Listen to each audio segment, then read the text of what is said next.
Hi guys, welcome back to my channel, welcome back to another video. Today we are here to take a look at a car that is not an SUV, neither it's a sedan. It's a Grand Tourer and it is the BMW 6 Series GT. It's a 630i variant, this is the sport line. It's the car that fits between the BMW lineup between the 5 Series and the 7 Series, and it's a really great car. I can't wait to review it. It's the first time I'm going to drive a GT and I am glad that it's this. So guys, what are we waiting for? Let's get started.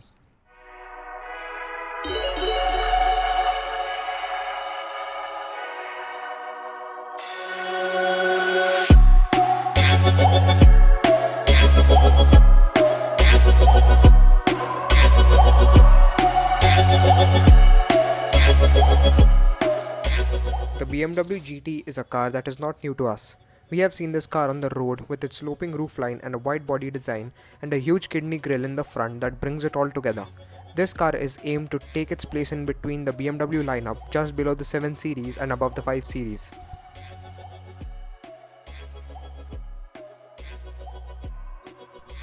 From the front, this car looks exactly similar to the BMW 5 Series but with a huge body design. In this blue color, this car looks pretty regal. Inside the hood, it's just a big powerhouse. This particular one comes in with 255 horsepower and 400 Newton meters of torque from its petrol turbocharged engine, which is enough for a car of this size. This car is pretty huge from the back as well and takes away the good looks design that it has.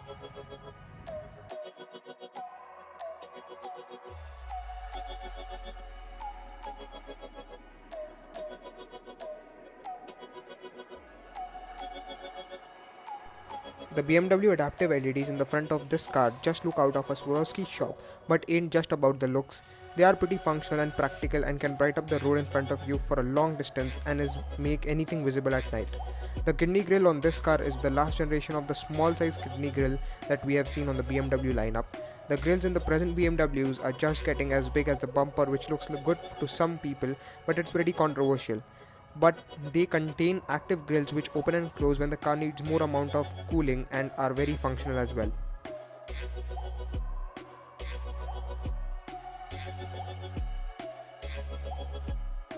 This car is a walking example of the amount of quality that goes into making a BMW. It is just an absolute pleasure to sit in. The Nappa leather that encompasses you is just to die for.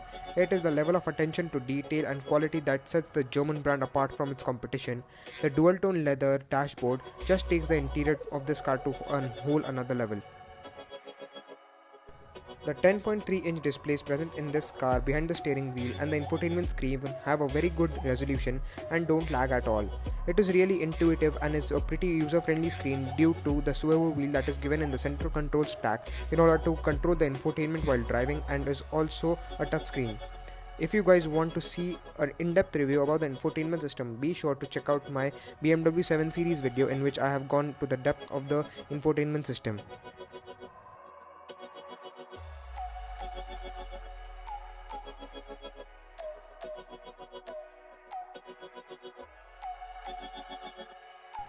This car comes in with the same exact modes as the BMW 7 Series and 5 Series, which are Comfort, Sport, Adaptive, Eco Pro and Individual, which are made for your absolute driving pleasure.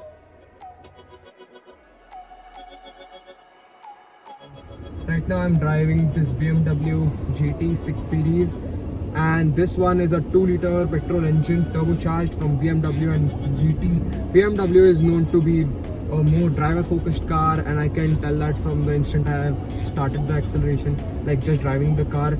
The steering wheel is extremely light in the comfort mode, which I'm in right now. We can change it to adaptive as well as Eco Pro, also sport mode.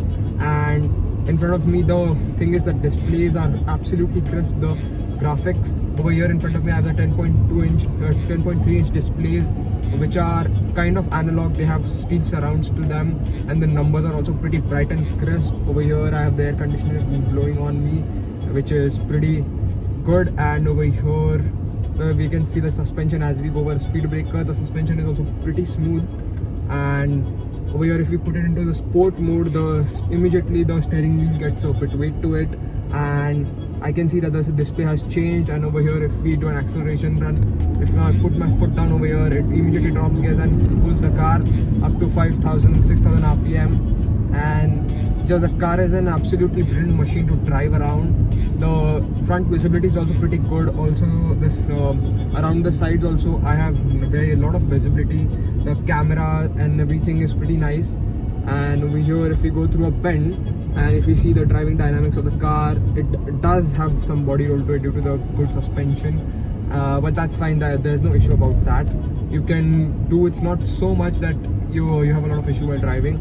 Over here, we are in the sport mode, so the suspension is a bit stiffer at times, not as always.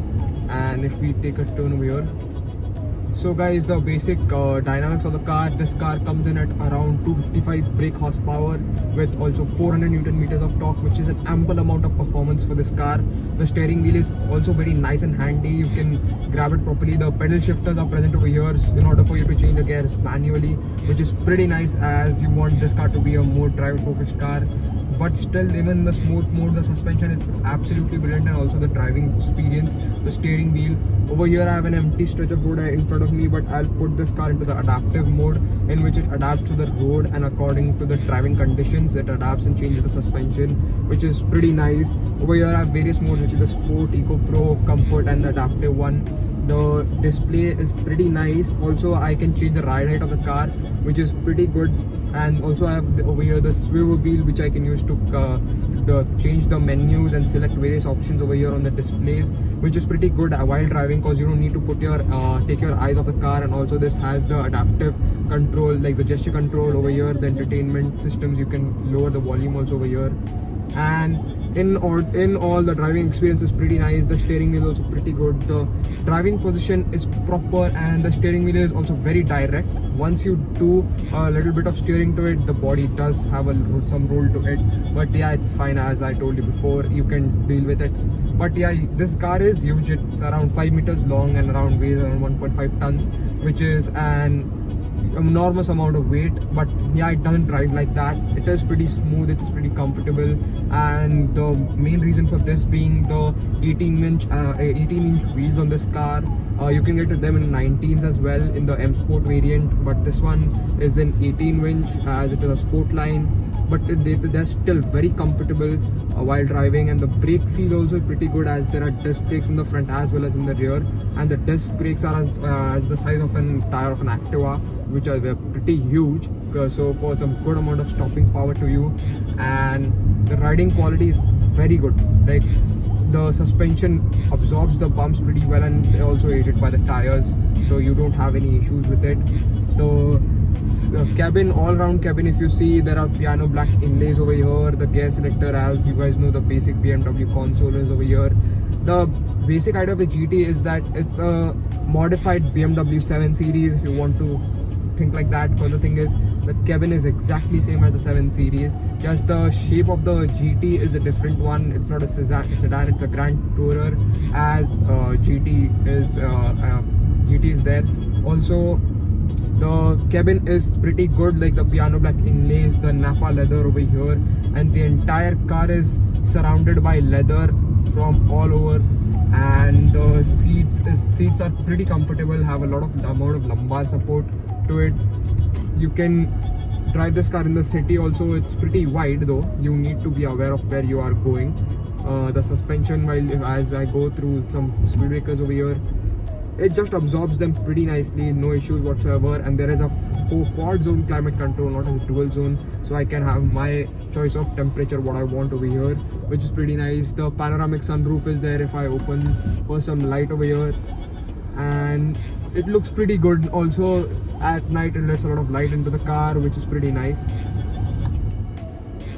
Once you are going in reverse, automatically the cameras and all pop up on the car, which is pretty good. It shows the turning radius of the car as well as the various surroundings, and the 3D system of the parking in this car is one of the best ones on any car right now. And BMW has started it, the 3D view of the parking situation, which is adapted by Rolls-Royce, as BMW and Rolls-Royce come from the same company. So Rolls-Royce also has it, as well as Lamborghini also has it, Audi also has it now. So everybody has taken it from BMW. The way the parking sensors work on this car is just amazing. You don't need to worry whatsoever. Even if you end up coming close to a car, it will show it to you on the screen, and you can park and take this car in tight spaces with no issues whatsoever. and the driving feel over here, if I drive at low speeds, it's pretty comfortable. Also, if I put it in there's a standard comfort mode as well as a plus mode, which even more dampen off the suspension, and which is pretty good. The acceleration of this car is also immense. As you guys saw in the acceleration run I did before, it accelerates pretty nicely.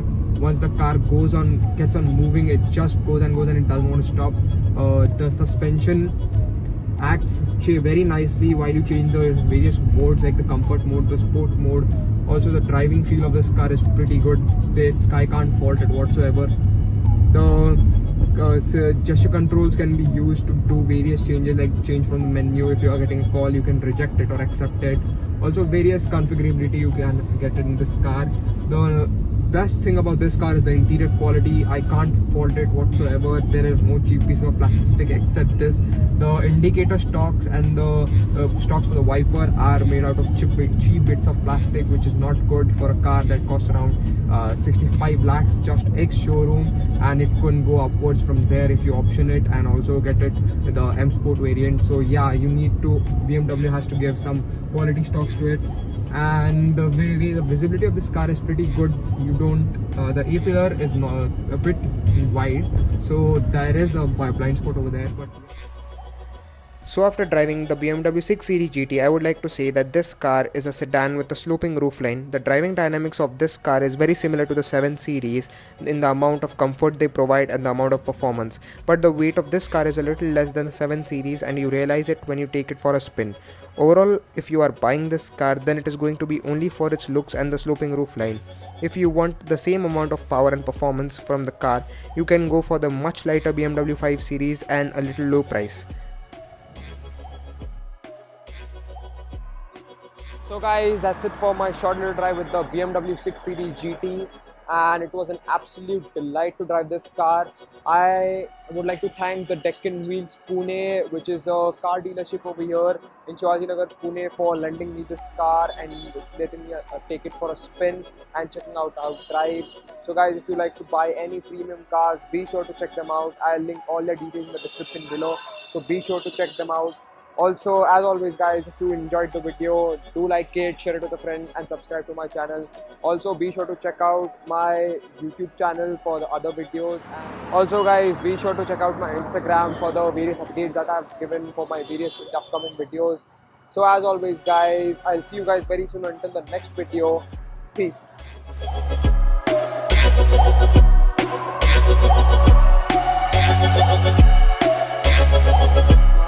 My YouTube channel for the other videos, and